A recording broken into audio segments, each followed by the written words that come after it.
Welcome back to episode 9 of Abiotic Factor Story Mode. If this is your first time here, I suggest starting from the beginning. They will be placed in the description for your convenience.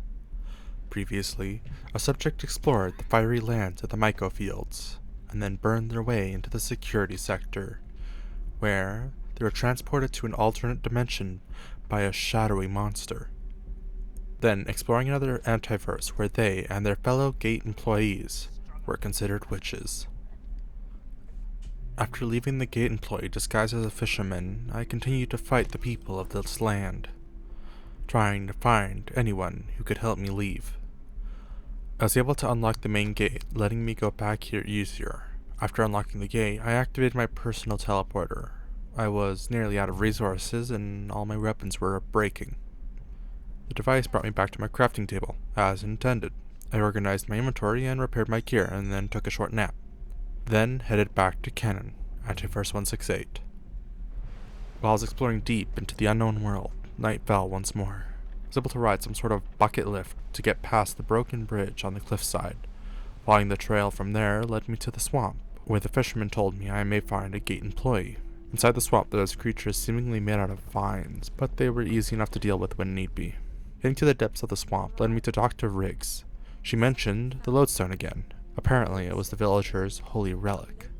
Dr. Riggs believed that what was inside is what we needed to fix their portal gear, so we could leave this place. She suggested breaking it on the anvil in the village, so I grabbed it and headed out. Day 47. I broke up the lodestone in the nearby smithy, then headed to the church as Dr. Riggs suggested. After sneakily killing a few villagers, the preacher, Niketas, spotted me, and I fought him. He was throwing something at me that would create a yellowish fire. Anyways, after killing him, I headed up some ladders in the back room of the church, which led me to the roof, where the broken portal tech was hidden. Plugging in the lodestone fragments created a portal, which I jumped through. I re-entered the facility inside one of the random containment cells, then teleported home from there. I did some base maintenance, and then headed to the security sector as I was exploring, gathering new resources. I nearly ran straight into the Reaper, but it didn't seem interested in chasing me, thankfully. As I explored storage units, I got used to avoiding it and letting it float by.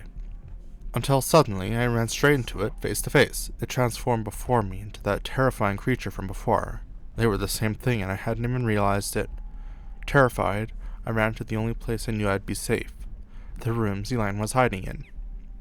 Later, I headed back to the Night Realm. I wanted to see if there was anything more to be found, though there was nothing of interest, so I headed back to base. At night, there was an order attack of only one member. After killing him, I headed to bed. Day 48. Back in the security sector, I realized it wasn't coincidence to find a night essence under a stray laser. And while I was exploring and the Reaper inevitably started chasing me, I ran to the laser, and sure enough, it dropped a night essence and was stunned for a moment.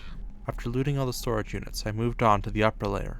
Unfortunately, I was caught by the Reaper and sent back to the Night Realm, so after leaving, I headed home to clear my inventory.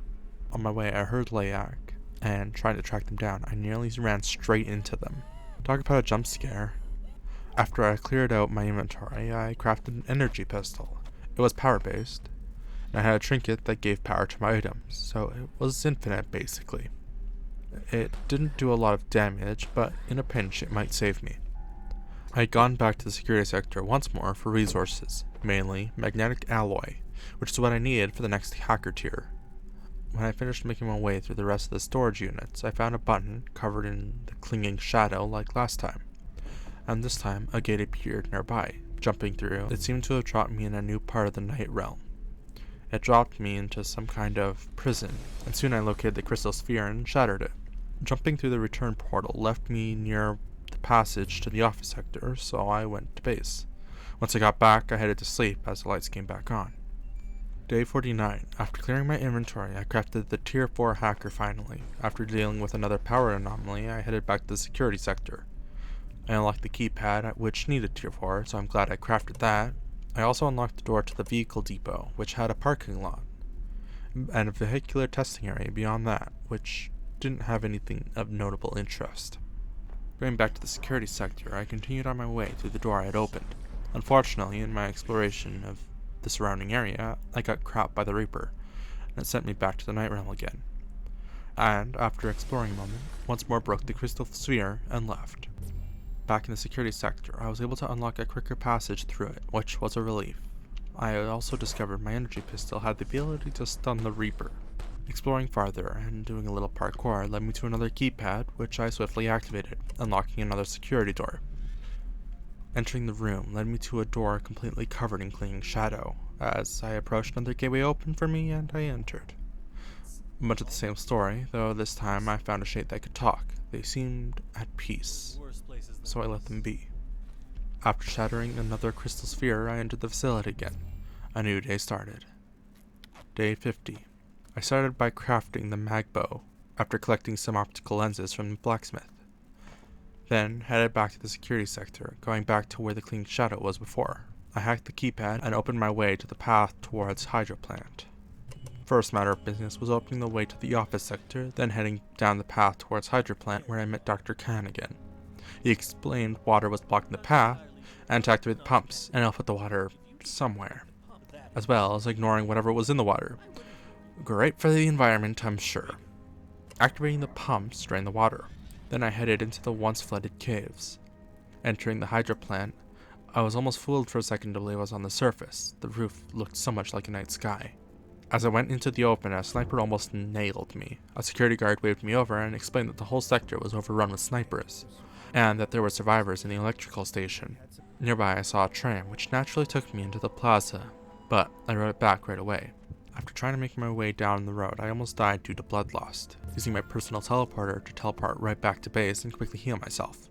By the time I was healed, lights turned out, so I slept. Day 51. I was back at the Hydroplant before the lights even turned back on. After spending the whole day fighting my way towards them, I finally located some survivors. They needed to get to the reactors, the only place with functional portal equipment. I suggested I go that way through the spillways, which would flood the reactors. A reckless idea that, hopefully, the Order wouldn't expect. Thanks for watching. If you enjoyed, please consider liking and subscribing, and I will see you next week.